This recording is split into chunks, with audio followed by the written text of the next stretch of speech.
What's going on, everybody? This is the Ground Up Podcast. I'm your host, Aaron, and Keisha Rock. this is episode 21. 21, y'all. We getting up Moving up there, there. moving up there, getting Moving up on there. up. All right, y'all. I know I always say I'm so excited to bring you this guest, but I really am really excited to bring you this guest. Y'all, today we have Trey Owens, the owner of Soul Taco. Oh my goodness. How you doing, Trey? Welcome. I'm doing well. Thank you. Thank you. You like, where did all that energy come? She was just talking to me before the show and was calm as I don't know what. No, I love it. I love it. So you're doing big things. You know, you got the 2 locations of Soul Taco. You've been on the Food Network. You're coordinating Cabana's menu. Got the Jingle Bell pop up. I mean, everybody knows you're doing a lot, and you are creating a name for yourself in Richmond, or you have created a name for yourself in Richmond. But let's go back before the restaurants. Let's go back before the success. Give us some background story on who the man is behind Soul Taco. Okay. That was a lot, wasn't it? No. That's not a lie. I know I'm gonna have to kind of edit some of what I say. So can I get permission to speak freely, or should I? That's what we want. Speak free. Okay. Yeah. All right. Y'all asked for it. You asked for it. Yes, Richmond Community High School is a college prep school. Right. I still remember the mission statement. I love that school. It definitely saved my life, and it is also, like I said, a Richmond public school. Yeah. Right. So I am a product of Richmond Public Schools. So my first real job in the kitchen was the job that I was working while I was going to J. Sargent Reynolds. That was Buffalo Wild Wings down in Shacklebottom Bottom here in Richmond. I opened that. So I learned that was my first little kitchen job. You know what I'm saying? I was saving up my little money. They moved me up to lead in the kitchen, and then I left. Ended up going to Hawaii, working at Subway. You know, and it's like food. The food Coming back industry up. was just calling me. Ended up getting a job on the cruise ship, and now I'm working as what's called a utility galley. So I'm literally just in the galley, and I'm just here to clean up behind the chefs. So the chefs just make a mess. They just destroy it literally every night, and I just come in there to clean it. Right? Yeah, it pretty much was, and it was like the most scut work you ever want to do in your life. I got there and I was like, all right, well, I'm gonna wash the hell out of these dishes. You know what I'm saying? So I'm washing the dishes, knocking it out. I'm like, hey, I'm gonna find my niche from my granny and from my dad at a young age that you gonna have to work. Like you gonna have to work. My granny, she was a housekeeper for the man, for quite some time, and all I saw was her work. She retired from AT&T. So did my aunt. So did my dad. So you got that work ethic in you. Right. Yeah. So that's all I've ever seen. Yeah. And my dad is like, if you gonna do something, you better do it. You better go out here and represent me. That's pretty much dad. That's what my dad told me too. Yes. One part of it, he's like, you know, it don't matter if you can't be the best, but you better do the best that you can do. Exactly. I really got my appreciation for cooking and for food from my granny. When I was little, my babysitter, when my mom and my dad would do anything, or they just probably wanted me to get the hell out of their face, they took me over to my granny's house. And I was a fat kid and a fat adult, fat adolescent, just fat. So whenever she was cooking, story of my life, just fat. So whenever she was cooking, I'm over there tasting and sampling. And this whole time, as a kid, she's like, "You gonna be a chef when you grow up." And I'm like, "No." Oh, she manifested it. I was like, "No, No." I want to be Matlock because I was a nerd as a kid, right? Lived in Fulton, gunshots and all of that outside. My parents, they wanted me to be safe, and like I said, I'm a nerd. So all you had to do was put on the Discovery Channel, and I'll shut the hell up for the whole day, unless it was a chance to snow, and then I'm Weather Channel, Discovery Channel, Weather Channel, Discovery Channel, and then sometimes HGTV, and then when the Food Network came, that too. But anyway, I wanted to be a lawyer because my favorite show was Matlock as a kid, little nerd, fat kid. But I used to always eat with my granny, and she was always like, "You gonna be a chef, you gonna be a chef." So just kind of like my appreciation for food came from my granny. Right. Eventually, she passed away, I believe, in 2011, from Alzheimer's. But child, let me tell you, like some stuff she might have forgotten, but if you took her somewhere and she came back home, she could tell you that whole menu from the beginning to the end. Okay, so she like you can be talking to her, she might not know who the hell you are. She might not have nobody in the room. She didn't know what nobody was talking about. Nothing. You asked her what she ate. She said they had fried chicken. They had green beans. I was like, we know what you enjoy. Yeah. And I got that from her. So just throughout all of my travels and just tasting and experiencing all of what is there, that's really where I got my genuine interest in it. Yeah. So I ended up getting a job at T-Mobile working in a call center, just taking calls, completely different from everything else that I'm doing, right? But just on the phone doing customer service and talking to people and just learning out on how to wrap up the call in like 2 seconds, because that's basically the amount of time that they give you. You know what I'm saying? They want you to address people's concerns and to Move on any to the next adjacent one. issues. Yeah, they want you to do everything in a certain amount of time, and they want you to no. And then you chain to the desk, so you can't get up. You got to go on your lunches.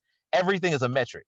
So when you go and use the bathroom, so if you pee and you go over the amount of time that you got in a day to go and pee, they having a conversation with you about how much time you spent.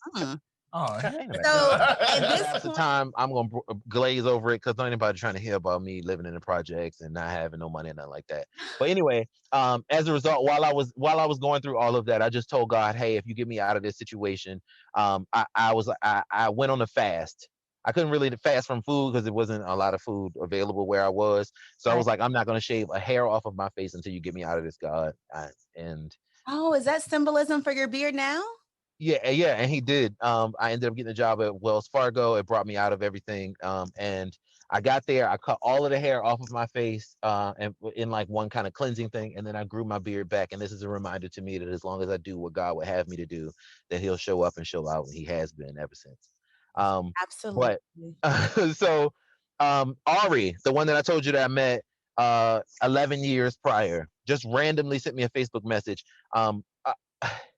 I feel like I'm kind of doing a disservice by skipping over a couple of things, but it would require me to call out some companies, and you probably don't want me to drop that kind of bombshell out here because there's some other places, and because of Corona, I don't really want to like sling mud like that, so I'm gonna go over them, but we can talk at another time, and I'll tell you all of the tea. Gotcha. But I had been through my fair share of pain here in Richmond, going through working through different restaurants and people calling me a nigga and telling me that I ran their business like a nigger business. Ooh. Yeah. It's some people that they know and love nowadays too. They probably screaming. Hold on, they probably screaming Black Lives Matter right now. You think they ain't, and making little meals and trying to feed people and taking people into their establishment and got BLM all over their little windows the whole time when you had this BL in there, this Black life in there, you ain't do nothing for me. But anyway, but look at you now. Look at you. Yeah. So after Ari sees all of what I'm doing, he at this time is looking to open a grilled cheese shop in DC. Okay. So he goes on to Craigslist and he looks for a space. He sees a space that says 2nd Street. He's like, this is DC. I'm sure it's a 2nd Street somewhere out here. He just inquires about it. The price sounds good and everything. And they're like, yeah, you can come and see it. X amount of time. It sounds good. Sounds like you have a good plan for it. I'll send you the address. They send him the address. He puts it into his GPS. It says 90 miles away. So he looks it up and he's like, oh, this is in Richmond. Oh, so it was a whole accident. Right, yeah. He was like, oh, this is in Richmond. He was like, the numbers still make sense. And he was like, well, damn, who do I know in Richmond? There you go. It's your boy. Okay, so he sent me a message on Facebook and he's like, hey, you ready to do this restaurant thing? I said, fuck yeah. He was just like, all right. And then he just sent me the Craigslist list ad. And he was just like, this is, and I looked at the space and I was like, this space is gonna need some work. It's very small. But when I talked to the landlord, he was just like, oh, that list price of X amount of dollars. He was like, no, I'm asking for 15,000 less than that. Less? Okay. Less. He went down. He was like, because I like you. I like you. Relationships. That's what's up. Okay. So I talked to him. He was like, I like you. At this point, that Soul Taco was that. We didn't have a concept. We had nothing. Like I said, it was going to be a grilled cheese shop. Right. So we ended up, I ended up talking to him. I go back to them. I'm like, yo, he told me he was going to take $50,000. Oh, they were like, what? All right, so in like a week, we signed the lease, and now I got the lease to this place, and I don't know what we don't know what it's going to be. When I say we, it's Ari Augenbaum is my business partner, and then he has a business partner that he invests in real estate with in DC. What Always they comes do. back to real estate, y'all. hmm So she's like reluctant to even go into a restaurant. She literally agreed to do this restaurant thing without even knowing me. Without even knowing me, Let me, just on all right, you Ari's gotta word. clarify for me, and I'm getting nosy. But you were living in Creighton Court. How did you afford to, join in with them? Oh, see, that's the blessed thing. I was living in Creighton Court. I didn't have any money. I made it out. I got my job. I was working back and forth. I was living over here. I didn't have any money in my pocket. No coins. No coins. Okay. Right. But because the two of them were going to start a restaurant anyway, Okay. it was going to be a thing. So when they hit me up and told me about this whole thing, I'm like, all right, well, that principle of working, you know what I'm saying? That whole thing is like, uh, let's work together. So the way that it's structured is I worked for my share. Okay. It's we set up a contract to where I do a certain amount of, X, Y, and Z, and my share, I'm in there.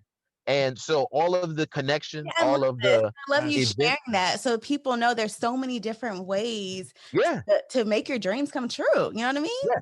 The kid, when Soul Taco opened, I had $36 in my bank account. Shut up. $36 in my bank account. But what I had was and this part is gonna give me a little bit.